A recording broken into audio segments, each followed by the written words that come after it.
데살로니가 교회가 이방인 땅에 세워진 교회인데 주변 교회들이 많은 믿음의 본을 보인 그런 교회거든요. 오늘 찬양에 감사하고 아침에 그 강화에 계시는 이판선 목사님께서 문자를 보내주셨는데 우리 교회가 데살로니가 교회처럼 믿음의 본을 보이는 교회가 되면 좋겠다고 문자가 온 거예요. 예. 어떻게 하셨지? 예. 감사드리고 하여튼 우리가 주 안에서 승리하기를 주의 이름으로 축복합니다. 따라서 한번 해보겠습니다. 그러므로 형제들아 굳건하게 서라. 그러므로 형제들아 굳건하게 서라. 자, 지난 금요일 날은 데살로니가 전서에 대한 말씀을 드리면서 본을 보이는 교회의 모습을 말씀드렸는데 데살로니가 후서의 말씀도 역시 그 교회 가운데 있었던 어떤 어려움을 극복하는 말씀이 되겠습니다.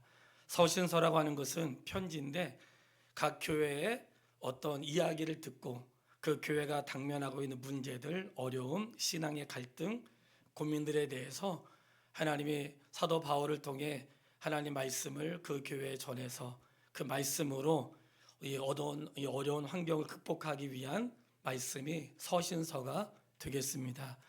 그래서 오늘까지 이 교회를 향한 서신은 마치게 되고 다음 주부터는 목회 서신이라고 하여 편지는 편지인데 목회를 어떻게 해야 되고 일꾼을 어떻게 세워야 되고 직분자들이 무슨 일을 해야 되는지 교회 일꾼에 대한 서신이 되겠습니다.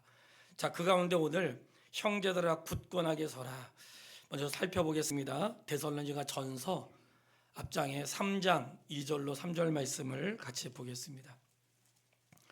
데살로니가 전서 3장 2절로 3절 읽겠습니다. 우리 형제 곧 그리스도의 복음을 전하는 하나님의 일꾼인 디모데를 보내노니 이는 너희를 굳건하게 하고 너희 믿음에 대하여 위로함으로 아무도 이 여러 환난 중에 흔들리지 않게 함이라. 우리가 이것을 위하여 세움받은 줄을 너희가 친히 알리라. 아멘. 데살로니가 교회에 누구를 보냈냐면 사도 바울이 디모데를 보냈어요.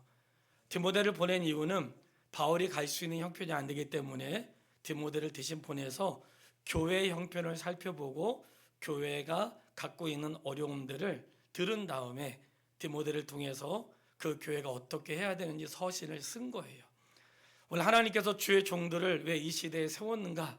그 종들을 위해서가 아니라 그 교회에 있는 성도들을 위해서 세웠는데 왜 디모데를 데살로니가 교회에 보냈는가? 너희를 굳건하게 하고 믿음에 대하여 위로함으로 아무도 이 여러 환난 중에 흔들리지 않게 하시려고. 이 시대 하나님의 종들이 각 교회에 있는 이유는 뭐 그렇게 복잡하지 않습니다. 하나님이 보내주신 성도들이 견고하게 서서 끝까지 주의 날까지 믿음을 잘 지키는 자가 될 수 있도록 하기 위해서 하나님의 종들을 보내신 것이고 그 이유는 하나님의 말씀을 성도가 가지고 있는 믿음을 위로함으로 한 사람도 환난 중에 흔들리지 않도록 끝까지 승리하기 위해서 보내졌다는 사실을 기억할 수 있게 되기를 바랍니다. 그러니까 목회자는 성도의 믿음을 견고하게 하기 위하여 보낸 자니까 목사랑 가까워져야 되겠어요? 멀어져야 되겠어요? 알면 깨달은 대로 하세요. 네. 왜 가까워져야 되는가? 하나님의 말씀을 견고하게 하는 일에 가까운 사람하고 친해지는 거 아시죠? 가까운 사람하고 친해지는 거예요. 예. 그리고 오늘 본문 3장 데살로니가 3장 13절 말씀도 보세요. 너희 마음을 굳건하게 하시고 우리 주 예수께서 그 모든 성도와 함께 강림하실 때에 하나님 우리 앞에서 아버지 앞에서 거룩함에 흠이 없게 하시기를 원하노라. 자, 하나님이 기뻐하시는 삶이 뭘 것 같아요? 하나님은 성공하는 삶이 아닙니다. 나는 제발 성도님들이 이런 말 하지 않았으면 좋겠어요. 목사님 제가 성공해가지고 하나님께 영광 돌리고 싶습니다. 그럼 지금은 영광 안 돌릴 거예요. 제가 좋은 대학 가가지고 하나님께 영광 돌리겠습니다. 그 지금은 항상 우리는 중요한 걸 놓치고 살아요. 내가 성공하려고 하는 목적이 혹시 하나님의 영광을 위한다는 그러한 옷을 입고 내가 해보고 싶은 것을 하려고 하는 것은 아닌지 돌아보게 되고 오늘 견고하고 굳게 서라가는 것은 하나님 마지막 날에 예수님이 강림하실 때에 너희가 성공하는 자를 보고 싶은 것이 아니고 거룩함에 흠이 없는 자를 보기를 원하세요. 하나님은 성공하는 인생을 보고자 하심이 아니라 거룩하고 흠이 없이 보존되는 모습을 보고 싶어 하세요. 이 시대 가운데, 그러니까 우리는 성공의 목표가 있는지 모르지만 하나님은 성도의 거룩함에 있습니다. 그러니까 이 거룩함이라고 하는 것은 하나님이 말씀하신 대로 살려고 애쓰는 사람들, 하나님이 기뻐하시는 것은 거룩함이지 성공하는 삶이 아니라는 거예요. 우리가 자칫 그런 데에 마음 빼앗겨서 난 성공하지 못했는데, 나는 뭐 한 것도 없는데, 그것은 하나님의 교회의 기준이 아니에요. 하나님은 사람에 대한 차별 없으시고, 차별 없다는 것 안에는 그 사람의 외모뿐만이 아니라 그 사람의 인격과 삶에 대해서, 그리고 그 사람의 직업이나 교회 직분에 대하여 차별이 없으세요. 하나님의 관심은 그가 어떤 직분이 있느냐가 아니라 그가 거룩하고 흠이 없는 자로 살아가는가. 이것이 우리 주님이 우리에게 기대하시는 바고, 오늘 바울이 디모데를 데살로니가 교회에 보낸 이유는 성도들이 어떤 어려움이 있었는데 그 어려움 중에도 낙심하지 않고 끝까지 믿음을 지켜서 견고하게 살아서 주님 오실 때 거룩하고 흠이 없는 자로 세우기 위하여 디모데를 보냈다는 것을 기억할 수 있게 되기를 바랍니다. 자, 그래서 본문으로 돌아와서 그러므로 형제들아 굳건하게 서라. 그러므로 형제들아 굳건하게 서라. 굳건하게 서야 될 이유가 그러므로에 있는 거거든요. 왜 우리가 굳게 서야 하는지. 그러므로에 대한 이야기가 데살로니가 후서 1장, 2장, 3장에 나오는 거예요. 데살로니가 교회에 어떤 일들이 있었어요.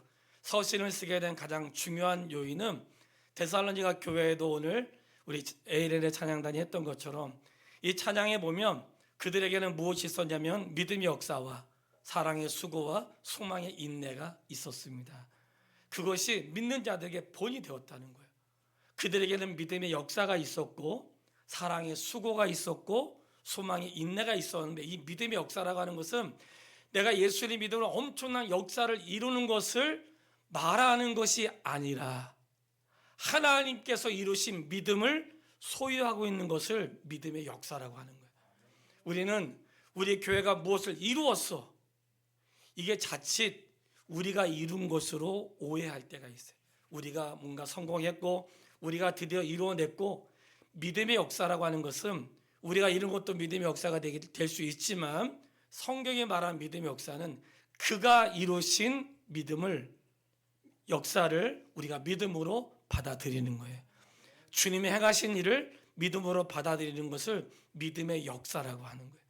우리가 무엇을 이룬 것을 역사라고 하지 않고, 그러니까 예수님이 우리를 통해서 하신 일들을 믿는 것을, 야, 이 데살로니가 교회가 그런 믿음의 역사가 있구나 라고 말하는 거예요.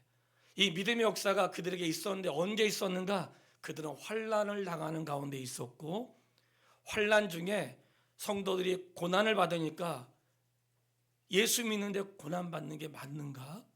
그럼 하나님은 살아계신 게 맞나? 이런 갈등이 그들에게도 있었다는 거예요. 종종 우리가 그런 고민하잖아요. 나 예수 믿는데 왜 어렵지? 나 예수 믿는데 왜 아프지? 어떤 그러한 공고함이 우리에게 있잖아요. 그럴 때에 오늘 데살로니가 후서 1장은 인생의 고난이나 환난이 왔을지라도 굳건하게 서라고 우리에게 말씀하고 있는 것이고, 2장에 가서는 이 말세가 되면 누가 등장하냐면 거짓 선지자들이 등장해요. 불안 심리를 이용해서 보이스피싱이 판치는 것처럼 불안 심리를 이용해서 진리를 이용하고, 그리고 말세를 이용해서 허탄한 데 사람들이 빠지도록 하는 거짓 선지자들과 거기에 마음을 빼앗도록 유혹하는 자들이 일어나고 있는데, 이런 말씀을 2장에 기록하면서 그러한 일들을 너희가 보고 사단의 역사가 있을 때에 보여지는 현상으로 인하여 두려워하지 말고 진리의 말씀으로 굳게 서라고 말씀하세요. 우리는 나타나는 것에 마음 빼앗겨 기적이 일어나고 능력을 행하는 것에 마음 빼앗기는데, 성경은 하나님만 기적을 행한다고 말씀하지 않으시고 사단도 미혹하기 위하여 기적을 행한다고 말씀하고 있어요. 그래서 굳건하게 서라고 말하는 거예요. 그럼 보여지는 것에 마음 빼앗기지 말고.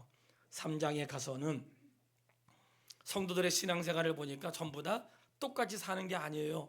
어떤 사람 말사라고 하고 누가 주님 오신다고 하고 어떤 사람 이미 왔다고 하니까 아직 주님 오셨으면 조만간 하나님 나라가 이루어질 건데 뭐하러 일을 한가? 일할 필요가 없지 않은가? 그냥 남은 시간 먹고 마시고 즐겁게 살자 하면서 게으른 자들이 일어나게 된 거예요. 여기서 게으른 자들은 아무것도 안 할 뿐만 아니라 먹고 마시면서 이제 주님 오셨고 오실 날이 얼마 남지 않았으니까 굳이 일할 필요가 없다. 그러니 먹고 마시고 그리고 일하지 않으면서 쉬자.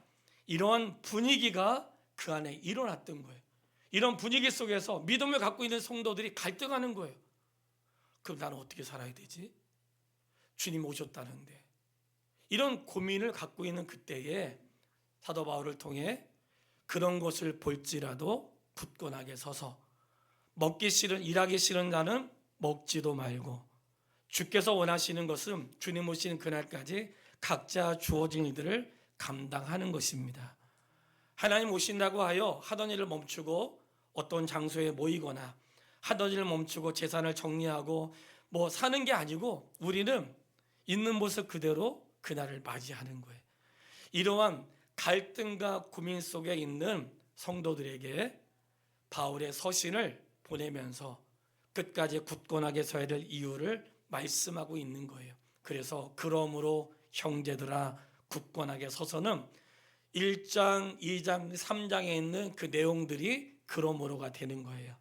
그러니 혹시 너희들의 환난이나 고난이 올지라도 견고하게 서고 거짓 선지자들이 일어나서 신기하고 기가 막힌 걸 보더라도 견고하게 서고 혹시 잘못된 복음으로 인해서 게으르고 나태하고 방탕하는 삶을 보더라도 견고하게 서서 끝까지 믿음을 지키라는 말씀이 오늘 본문의 중심이 되겠습니다. 자, 그러면 우리 형제들아 견고하게 서야 될 이유를 말씀드리면서 1장에서는 1장 3절로 4절 말씀을 읽겠습니다. 형제들아 우리가 너희를 위하여 항상 하나님께 감사할지니 이것이 마땅함은 너희의 믿음이 더욱 자라고 너희가 다 각기 서로 사랑함이 풍성함이니 그러므로 너희가 견디고 있는 모든 박해와 환난 중에서 너희 인내와 믿음으로 말미암아 하나님의 여러 교회에서 우리가 친히 자랑하노라. 아멘. 항상 이 바울의 서신에서 기도가 나오거든요. 교회를 향한 기도가 나오는데 데살로니가 교회를 기도할 때마다 항상 감사했대요. 이런 경우 있죠. 우리도 이제 선교지를 위해서 기도하는 데가 있는데 어느 선교지를 위해서 기도할 때마다 항상 감사하는데 어떤 선교를 위해서 기도하면 속상하고 뭔가 어려움을 있으면 마음이 답답한 그런 일도 있겠죠. 성도를 향해 기도할 때에도 그 성도를 생각하면 감사하고 기쁨이 막 넘치는 사람도 있겠지만 누군가를 기도할 때 때로는 답답하고 어려움을 이겼으면 좋겠고 빨리 환난에서 벗어났으면 좋겠다는 생각을 가질 때도 있어요. 근데 데살로니가 교회를 향해서 기도하는 너무나 기뻤던 거예요. 왜 기뻤는가? 그 이유는 그 성도들의 믿음이 자라고 있었기 때문이에요. 그 성도들의 믿음이 자라고 있었는데 우리가 자란다는 것을 본문에는 두 가지로 이렇게 표현한 거예요. 성도들의 믿음이 자란다는 걸 어떻게 확인할 수 있는가? 자기 스스로 확인하는 게 아니에요. 그들의 성도가 이 사람 믿음 자란대 이렇게 자랐다고 하는 것은 서로 사랑하는 마음이 풍성해지는 걸 볼 때에 자랐다고 하는 거예요. 오늘 본문에 읽었던 말씀에 뭐라고 해요? 너희의 믿음이 더욱 자라고 너희가 다 각기 서로 사랑함이 풍성함이니. 믿음의 결국은 사랑으로 가는데 성경을 하나로 모으면 우리가 두 글자라고 하잖아요. 사랑으로 모을 수 있다고 하잖아요. 하나님을 사랑하고 이웃을 사랑하는 건데 믿음이 자랐다는 것에 중심에 무엇이 있는가? 성도를 사랑하는가? 사랑하면 믿음이 자라고 있는 거예요. 사람에 대해서 무관심하고 그가 어떻게 되든지 말든지 그거는 자라고 있는 게 아니에요. 어린아이는 자기밖에 모르죠. 부모를 생각한다는 것은 어른이 되어가고 있다는 건데 우리가 다 알죠. 깨달을 때 되면 부모님 안 계시다는 거. 사랑한다는 것은 자라가고 있다는 거예요. 그러니까 성도가 사랑하기 시작했다는 것은 믿음이 자라고 있다는 것이고, 또 자라는 거에 한 가지의 기준은 무엇인가? 박해와 환난 중에도 인내와 믿음이 있었다는 거예요. 박해와 환난 중에도 인내와 믿음이 있다는 것이 바로 성도가 자라고 있는 또 하나의 증거라는 거예요. 성도는 살면서 고난이 있습니다. 고난은 보통 우리가 비교를 할 수 없지만 복음 때문에 당하는 고난이 있고, 내게 주어진 삶을 감당하기 위한 고난도 있는 거예요. 각자마다 감당하는 무게가 다르거든요. 그까짓 것 가지고 그래, 아무것도 아니지. 그거는 사람에 따라서 들 수 있는 무게가 다른 거예요. 여러분, 경기를 보세요. 역도 경기를 보면 사람마다 그 드는 무게가 다르잖아요. 자기 몸무게 몇 배가 되는 것을 드는 사람도 있지만, 저는 제 몸무게도 못 들어요. 그런 사람도 있는 거예요. 무게라고 하는 것은 사람의 형편과 믿음에 따라 다른 거예요. 믿음이 연약한 사람은 들 수 없는 무게가 있어요. 어떤 사람은 믿음이 좋아가지고 자기의 인생의 무게도 들 수 있지만, 교회와 다른 사람의 어려움도 들 수 있는 무게를 지닌 사람도 있는 거예요. 그렇기 때문에 다른 사람의 어려움에 대해서 우리가 함부로 말할 수 없는 것은 인생의 무게는 다르고 신앙의 무게가 다르기 때문에, 다른 사람의 어려움을 그까짓 것 가지고 그래, 이렇게 말하지 말고 얼마나 어렵냐고, 얼마나 힘드냐고 격려할 수 있게 되기를 바라겠습니다. 성도의 고난에는 잊지 말아야 될 중요한 것이, 그리스도도 고난을 받으셨고 이 시대 하나님의 교회도 고난을 받는다고 하는 거예요. 근데 고난을 받는데 데살로니가 교회가 당하는 고난은 무엇이었냐면 복음으로 인한 고난이었다는 거예요. 이 복음으로 인한 고난이었는데, 도대체 복음 때문에 왜 고난을 받았지? 이런 거죠. 세상의 신을 버리고 세상의 신을 섬기던 사람이 어느 날 갑자기 나 이제 더 이상 안 섬겨, 나 하나님 섬길 거야. 그럴 때 이상한 소리를 듣는 거예요. 어느 날 갑자기 하던 일을 멈추고 나 더 이상 그렇게 안 살아 할 때에, 그렇게 사는 사람들 무리 속에서 이상한 사람이 되는 거죠. 그때부터 뭔가 제재가 있고 때로는 다른 모습들이 일어나는 거예요.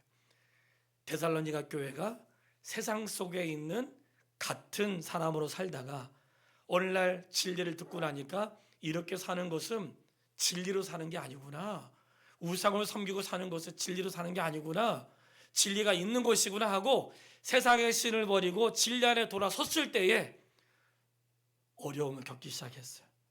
갈등, 생각의 갈등, 모이면 갈등이 일어나는 거예요. 이런 것들을 극복하는 믿음의 사람도 있었는데, 그러한 갈등이 일어날 때에 하나님이 무엇으로 그들을 위로하셨는가? 6절 어떻게 위로하셨나 볼게요. 1장 6절 너희로 환난을 받게 하는 자들에게는 환난으로 갚으시고 환난을 받는 너희에게는 우리와 함께 안식으로 갚으시는 것이 하나님의 공이시니, 주 예수께서 자기의 능력계 천사들과 함께 하늘로부터 불꽃 가운데 나타나실 때에, 하나님이 그때에 하나님을 모르는 자들과 복음에 불순종한 자들은 하나님이 그들을 따로 모으시고, 그 강림하시는 날의 10절에 성도들을 영광을 받으시고 놀랍게 여김을 받게 하시겠대요. 그러니까 이 지금 환난과 고난 중에 있는 성도에게 무엇으로 위로하는가? 여러분, 하나님은 공의로우신 분입니다. 환난을 당하게 하는 자들을 하나님께서 갚아주시고 믿음으로 견디는 자들을 갚아주신다는 거예요. 갚아주신다는 것은 무슨 뜻이냐면 합당한 대로 돌려준다, 그런 뜻이거든요. 하나님이 돌려주겠다는 거예요. 이 얼마나 이보다 더 큰 확신과 자신감이 어디 있겠어요. 구약 성경에는 이런 표현이 있어요.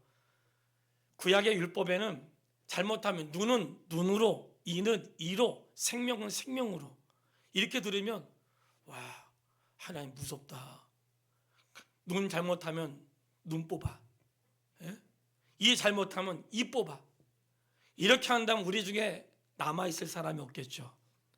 이 말씀의 취지는 무엇인가? 하나님은 보복하시고 엄격하신 분이라는 걸 말하는 게 아니라 눈은 눈으로, 이는 이로, 이 뜻 안에는 사람이 보복을 할 때에는 거기에 감정이 실리기 때문에 내가 한 50%로 말하는데 때릴 때는 한 70%로 때린단 말이죠. 내가 당한 대로만 갚아주질 않아. 사람들은 내가 당한 것보다 조금 더해서 갚아줘야 속이 풀린단 말이죠. 이거는 보복을 하나님이 하신다는 뜻이 아니라 사람의 악함을 아시고 제동을 걸어 놓으신 거예요. 그만큼만, 이런 뜻이에요. 그러니까 하나님이 보복하시는 분이라는 게 아니라 갚는 것은 내가 갚을게. 너가 갚으면 50% 잘못했는데 한 70%, 80% 하니까 그런 방법을 허락하지 않으시고, 이런 뜻이에요. 그러니까 성도가 이 시대를 살면서 믿음을 지키다가 당하는 어려움이나 믿음 때문에 생기는 고난이 있다면 하나님 말씀하세요. 나는 공의로운 자기 때문에 하나님이 갚아주신대요. 성도가 믿음 때문에 당하는 어려움이라면 하나님이 갚아주십니다. 성도가 믿음 때문에 겪는 힘든 일이라면 갚아주세요.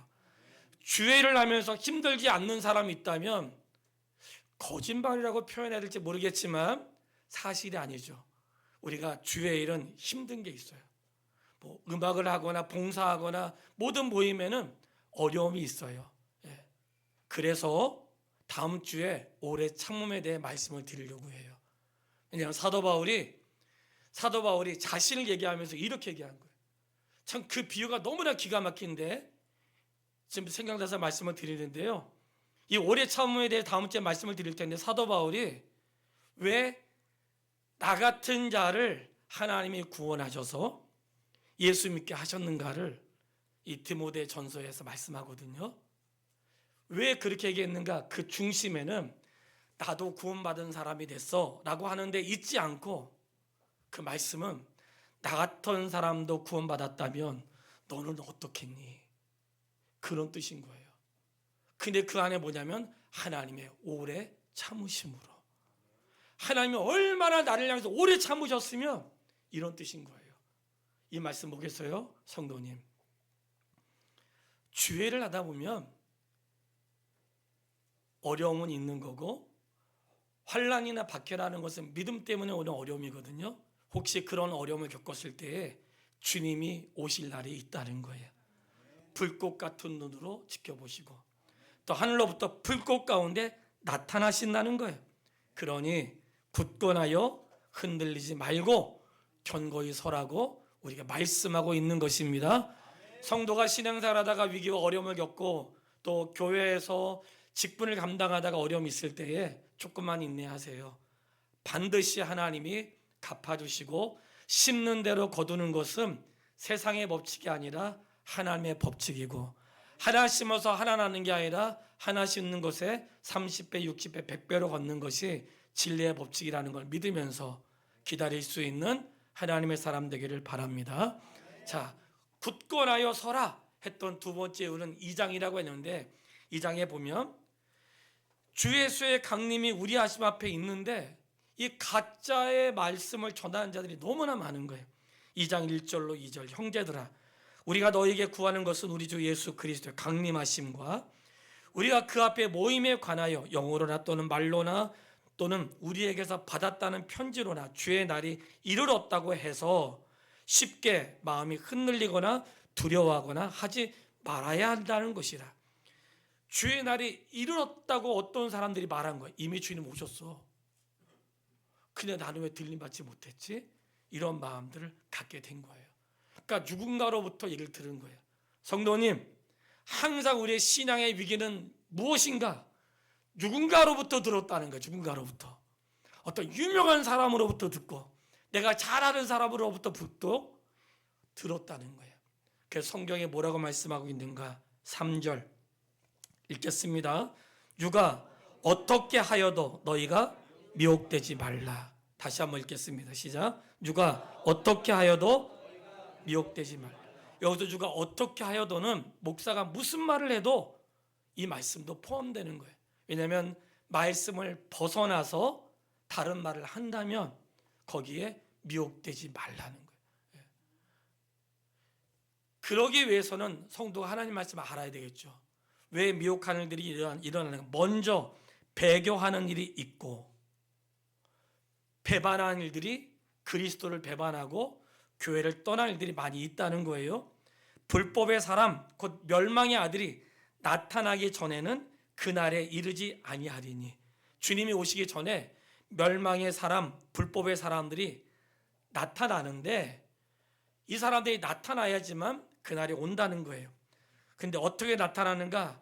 그의 대적하는 자라 신이라 불리는 모든 것과 숭배함을 받는 것에 대항하여 그 위에 자기를 높이고 하나님의 성전에 앉아 자기를 하나님이라고 내세우느니라. 스스로 하나님이라고 하거나 자기를 하나님이라고 말하는 사람들, 재림 예수라고 말하는 사람들, 아니면 자기를 하나님처럼 따르게 하는 사람들, 이러한 일들이 마지막 때에 일어난다는 거예요. 이러한 일들이 마지막 때에 일어나는데, 그러한 일이 일어날 때에 두려워하지 말라 이렇게 말씀하시는 것이고, 자 9절부터 10절을 한번 더 볼게요. 악한 자의 나타남은 사탄의 활동을 따라 모든 능력과 표적과 거짓 기적과 불의의 모든 속임으로 멸망하는 자들에게 있으리니, 이는 그들이 진리의 사랑을 받지 아니하여 구원함을 받지 못함이라. 자, 악한 자가 나타나서 표적과 기사와 어떤 능력을 행하는데 이 모든 게 뭐냐면 거짓이라고 하는 거예요. 속임수. 악한 자에 나타나면 뭐가 있냐? 속임수가 있습니다. 거짓과 속임수라는 거예요. 그러니까 성도가 하나님 말씀을 들을 때, 성도가 말씀을 들을 때 항상 베레아 사람들처럼 그 말씀이 그러한가 하여 집으로 돌아가서 성경을 펴서 살펴보는 일들이 있어야 한다는 거예요. 하나님 말씀 듣고 무조건 아멘하고 집에 돌아왔다가 잊어버리고, 그 말씀을 전부 다 하나님 말씀으로 듣게 되면 우리가 자기 스스로 걸러내는 일에, 자기 스스로 말씀에는 확신이 없을 때에 미혹이 될 수 있는데, 사단은 미혹하고 거짓으로 불의를 해가기 때문에 그런 일들이 이 시대에 일어난다는 거예요. 그런데 그런 일이 있을지라도 왜 담대하고 그리고 두려워하지 말라고 왜 말씀하시는가? 5절 말씀을 보세요. 자, 그런 일이 있을 때 5절, 내가 너희와 함께 있을 때에 이 일을 너희에게 말한 것을 기억하지 못하느냐. 불법한 자가 나타난 것을 말씀을 했는데 6절, 너희는 지금 그로 하여금 그의 때에 나타나게 하려 막는 것이 있는 것을 아나니. 따라해 보세요. 막는 것이 있다. 막는 것이 있다. 예, 불법의 비밀이 이미 활동하였으나 지금은 그것을 막는 자가 있어. 막는 자가 있습니다. 이 막는 자가 누군가? 하나님의 성령이세요. 불법하는 자가 일어나고, 그리고 막 그들이 뭔가 사람들을 미혹하려고 할지라도 그것을 막는 자가 있다는 거예요. 예. 거짓은 진리를 이길 수가 없습니다. 그렇기 때문에 이 시대에 일어나는 징조와 그런 일들이 있을 때에 우리가 막는 게 아니고요, 주의 성령께서 하나님의 때를 따라 막아주시고 견고하게 하시는데, 심지어 어떻게 하시는가? 8절, 그때 불법한 자가 나타나리니 주 예수께서 그 입의 기운으로 그를 죽이시고 강림하여 나타나심으로 패하시리라. 할렐루야. 막으실 뿐만 아니라 그들을 죽이시고 입김으로 물리치시는, 주님이 물리치지 못할 자는 없지요. 그러므로 형제들아 굳건하게 서서. 이해가 되시죠? 이 시대에 성도가 하나님 말씀 앞에 서 있지 않을 때에 자꾸만 누구로부터 들었던 이야기, 훌륭한 사람이 했던 이야기, 누군가의 가치관과 철학, 이런 것에 미혹되어 진리를 놓치게 되는 거예요. 이 시대는 워낙 가르침이 풍성하고 부유함이 많아서 누구나 다 주인이 되고 누구나 다 그 가르침에 스승이 되려고 하는 사람들이 많다는 거예요. 성경은 뭐라고 말씀하고 있는가? 하나님만 우리 인생의 스승으로 삼으라는 거예요. 눈에 드러나는 것에 마음 빼앗기지 말고. 세상은 거짓과 속임수로 가득한 거예요. 거짓과 속임수. 그러니까 성도가 거짓과 속임수를 이길 수 있는 것은 마지막 때에 모든 것이 드러나는데, 주께서 강림하실 때에 평상시도 그들을 막으시지만 강림하실 때 그 입기운으로, 입기운이라고 했어요. 입기운으로 그들을 물리치시고 끝까지 믿음을 지키는 하나님의 사람들을 견고하게 하십니다. 성도의 견고함은 시대에 나타나는 현상이 아니라 그분의 말씀이라는 것을 다시 한번 확인할 수 있게 되기를 바랍니다. 그래서 우리에게 뭐라고 말씀하고 있는 거예요? 2장 15절에 그러므로 형제들아 굳건하게 서서 말로나 우리의 편지로 가르침을 받은 전통을 지키라. 이 전통이라고 하는 것은 바르게 전한 그분의 말씀을 지키라는 거예요. 그 말씀을 지키라는 거예요. 말씀을 제쳐놓고 환경, 말씀을 제쳐놓고 누가 유명한 사람이 했던 말을 따르지 말고, 우리가 너희에게 말로 하거나 글로 썼던 이것을 너희가 지키라는 거예요. 모든 서신서에는 누가 편지를 썼는지 흔적을 남겼어요. 대부분의 서신은, 이 바울 서신은 바울이 쓴 편지잖아요. 13편의 서신을 썼는데 바울 서신에다 항상 쓰는 것은 내가 친필로 쓰노니, 이 모든 걸 전부 다 쓰지 않고 누군가 대피를 시켰다가 어떤 시작이나 끝에 어떤 한 문장에는 친히 바울이 쓴 거예요. 왜 친필로 썼는가? 어떤 사람들이 바울 서신을 한 장이잖아요. 한 장인데 그걸 인용하여 마치 내가 바울이 나에게 보낸 서신으로 이렇게 오해하거나 내가 바로 그 말씀을 받았다고 하는 거짓 사람들이 일어나기 때문에 친필로 쓴 것으로 이것이 하나님의 종이 보낸 편지구나 하는 것을 확인시켜 주었다는 거예요. 그래서 모든 서신에 친필로 쓴 것은 하나님의 말씀으로부터 기록되었다는 확신을 갖게 하기 위해서 쓴 것인데, 이것을 사람들이 모를 때에는, 친필로 쓰지 않을 때에는 내가 하나님부터 말씀 받았다고 하고 직통계시가 있다고 하고 그런 데의 마음을 빼앗기게 된다는 거예요. 그래서 이 기록된 말씀은 하나님 우리에게 주신 말씀이에요. 성도님 항상 진리로 확인할 수 있게 되기를 바랍니다. 자, 3장에서 뭐라고요? 게으른 사람들이 있는데 이 게으름이 왜 일어나게 됐는가? 마지막 때 일어나는 종말에 대한 오해. 예수님이 오신다고 하니까 특히 이 종말에 대해서 오해를 불러일으키는 가짜 거짓 종들은 종말이라고 하는 것들을 부추겨서 사람들의 심리를 이용하여 재산을 탈취하거나 그들의 육체의 노동을 빼앗거나 뭔가 미래에 있을 그런 것들을 사람들을 현혹하게 하는 일들이 일어나게 된다는 거예요. 근데 이런 모습들이 데살로니가 교회 안에 있었다는 거예요. 이게 다른 교회나 어떤 내가 모르는 곳에서 일어나는 게 아니라 같이 신앙생활하는 사람들 가운데 주님이 오셨는데 뭐하러 이래? 이런 사람들이 있으니까 교회 안에 갈등이 일어나는 거예요. 저 사람들 신앙생활 엄청 편하게 하네? 이렇게 하는 게 맞나? 이런 일들이 일어난 거예요. 이 사람들은 왜 게으름에 이르게 되었는가? 주님이 오셨다고 하니까 굳이 일할 필요가 있는가? 그리고 다른 사람들을 의존하고 하지 않는 사람들, 성도님, 일할 수 있다면 일할 수 있는 만큼 일을 하십시오. 일하지 않고 먹고 살려고 하면 안 됩니다. 우리나라가 점점 좋아져가지고 복지가 엄청 좋아지고 있더라고요. 나는 몰랐어. 점점 좋아지고 있는데 어떤 사람은 좋아지는 걸 또 이용하는 사람도 있더라고요. 혜택을 더 받으려고 애쓰는 사람도 있더라고요. 감히 주의 말씀으로 말하지만 합당하지 않습니다. 성도님, 일할 수 있을 때 일하고 사십시오. 하나님의 성도들이 일하지 않고 먹고 마시는 것은 주님의 방법이 아닙니다.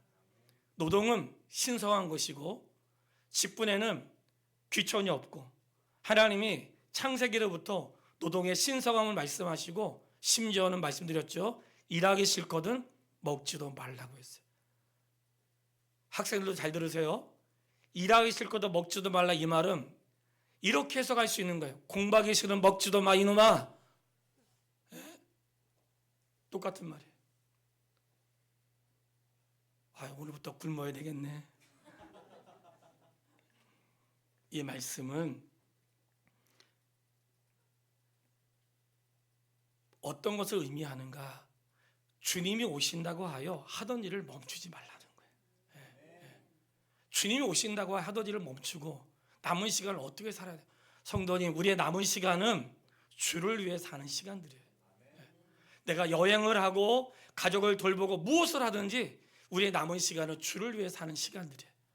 그런데 이런 오해된 잘못된 그런 가르침에 빠져서 규모 없이 사는 사람들이 일어나게 된 거예요.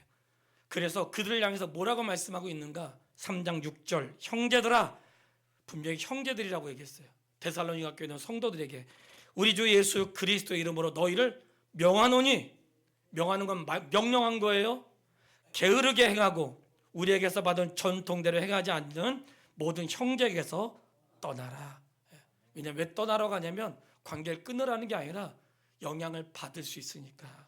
친구 따라 강남도 가고 친구 따라 교회도 오잖아요. 영향을 받을 수 있으니까 그렇게 하라고 말하는 거예요. 왜 이런 말씀을 하시는가? 그리고 혹시 그런 일을 볼지라도 너희는 기억하고 10절, 우리가 너희와 함께 있을 때도 너희에게 명했는데 누구든지 일하기 싫거든 먹지도 말게 하라. 이게 명령이었다는 거예요. 왜냐하면 이 사람들은 본문의 11절로 12절에 나와 있는 것처럼 게으르게 행하면서 도무지 일하지 않고 일만 만드는 사람이라는 거예요. 이런 거죠. 일하지 않고 입으로 일한 사람들 보셨죠? 대답 안 하는 거 보니까 보셨네. 입으로 일하는 사람이 있어요. 입으로 앉아가지고 입으로 일하는 사람, 일하지 않고 입으로 일하는 사람, 그런 사람들 말하는 거예요. 이 일들이 교회 안에 있었다는 거예요. 그래서 뭐라고 우리에게 권면을 하시는가? 13절 읽겠습니다. 형제들아, 너희는 선을 행하다가 낙심하지 마라. 낙심하지 마라. 이렇게 권면하고 있는 거예요. 혹시 누군가 게으르고, 혹시 누군가 이렇게 살다가 천국까지 뭐, 그러한 성경에 근거하지 않는 일들 할 때 낙심하지 말고, 선을 행하고 있는데 누군가 선을 행하지 않고 난 열심히 주를 위해 살고 있는데 그리하지 않아 낙심하지 말고, 이 말은 겁내지 말고 시들지 말고 약해지지 말고 끝까지 명예로운 길을 가라는 거예요. 왜냐? 끝날에 이루실 하나님의 은혜가 있기 때문에. 왜 우리가 경고해야 하는가? 그 이유는 주님이 우리를 견고하게 하십니다. 주님이 우리를 견고하게 하세요. 3장 3절 결론의 말씀이고요. 읽겠습니다. 주는 미쁘사 너희를 굳건하게 하시고. 5절 보겠습니다. 주께서 너희의 마음을 인도하여 하나님의 사랑과 그리스도의 인너에 들어가게 하시기를 원하노라. 자, 우리가 거기 들어갈 때까지 우리를 굳건하게 하시는 분이 누구신가? 하나님이세요. 오늘 성도에게 굳건하게 하라. 이 말씀 안에는 같은 시대를 살아가고 있는데 갈등이 너무나 심한 거예요. 이 갈등은 어떻게 시작되었는가? 성도로 살아가는 날 동안 있는 고난, 어려움이 내 안에 갈등이 되고, 내가 예수 믿고 살아가는데 해결하지 못하는 문제들이 있다 보니까 그것이 자꾸만 나에게 발목 잡는 것처럼 여겨지는 거예요. 하나님은 우리 인생에 그러한 일들이 있다 할지라도 견고하라고 말씀하시고 반드시 하나님이 갚아주신다고 말씀하세요. 우리는 그 말씀을 믿고 굳건하게 서기를 바랍니다. 거짓과 가짜들 속에서 보여지는 것으로 인하여 사람들의 마음을 혼란하게 하고 미혹하는 이런 성경에서 벗어난 역사와 이런 일들은 거짓과 속임수라고 했죠. 이 거짓과 속임수를 이겨낼 수 있는 힘은 진리의 말씀에 있습니다. 내가 말씀에 견고하지 않을 때 나타나는 현상들에 인하여 마음이 무너지는 거예요. 하나님은 성공을 말씀하지 않는다는 것 절대로 잊어버리면 안 돼요. 저도 살면서 성공하려고 무진장 애를 썼습니다. 그리고 마치 성공한 사람처럼 누군가 이런 목회자로서 어떤 일을 할 때 어깨를 으쓱한 적도 있고 뭔가 내가 이뤘다는 것에 대한 그런 것에 빠져서 살았던 시간도 있었어요. 세월이 지나는데 이게 얼마나 어리석고 우둔한 것인지, 이게 얼마나 미련한 것인지. 하나님은 성공이 아니라 거룩하고 흠이 없이 낙심하지 않고 끝까지 믿음으로 사는 것을 원하세요. 성도님, 그렇게 사는 성도가 되기를 바랍니다. 게으르고 일하지 않고 방종한 사람들 닮지 말고, 오늘 말씀처럼 내가 너에게 명령으로 말하는데 선을 행하되 낙심하지 말고 끝까지 행하라고 하시 주의 말씀을 권면으로 받아 성도로 이 땅에 사는 날 동안 굳게 서는 자로 살 수 있게 되기를 주님의 이름으로 축원합니다. 이 시간 같이 기도해요. 기도하는데 조그맣게라도 내 기도가 내 소리에 들리도록 하나님, 나를 굳건하게 해주십시오. 진리의 말씀을 굳건하게 해주시고, 환난이나 주의를 하다가 어려움 있을 때 굳건하게 해주시고, 나의 믿음을 흔들 만큼 위기가 찾아와도 굳건하게 하시고, 주변에 일어난 성도들의 진리 안에 벗어난 삶을 바라보면서 낙심하지 않고 선을 행하는 굳건함을 허락해 주시기를 우리 같이 나의 입술로 조그맣게 고백하겠습니다. 아버지 하나님, 은혜를 감사합니다. 굳건하게 해주십시오. 흔들리는 마음, 흔들리는 믿음, 나의 삶과 신앙과 우리 가족과 걸어가는 길에 만났던 어려움, 그 속에서 때로는 갈등하고 번민하며 연약했던 시간들도 있음을 고백합니다. 아버지 하나님, 형제들아 굳건하게 서라. 오늘 우리에게 서라고 말씀하십니다. 환난 중에도 담대하게 서게 하시고, 나타나는 현상들로 인하여 낙심하지 않고 갚아주시는 약속의 말씀을 믿으며 서게 하시고, 게으르며 일하지 않는 그 신앙의 틈바구니 속에서도 일하며 헌신하는 자로, 선한 일에 힘쓰는 자로 서게 도와주십시오. 하나님은 살아계시고 역사하시며 우리를 구원하시는 분이십니다. 주께서 우리를 붙드시고 우리를 그 나라까지 인도하실 줄을 믿습니다. 한 사람도 낙오되지 않게 하시고 진리로 인하여 굳게 설 수 있는 하나님의 사람이 되기를 간절히 원합니다. 예수님의 이름으로 기도했습니다. 아멘. 하나님 아버지, 무엇이 우리 성도의 마음을 혼란스럽게 하고 갈등하게 하고 기운 빠지게 하고 속상하게 하나요? 하나님, 진리의 말씀으로 우리를 견고하게 세워 주옵소서. 환난이나 공고나 어려움이 우리를 무너뜨리지 못하게 해주시고, 거짓과 속임수로 가득한 세상에서 주의 길 가는 성도들이 낙심하지 않도록 도와주시고, 함께 믿음 안에 거하면서 일하지 않고 말만 하고 게으른 자들 앞에서도 선한 일에 힘쓰며 그 길을 걷는 하나님의 사람 되기를 소원합니다.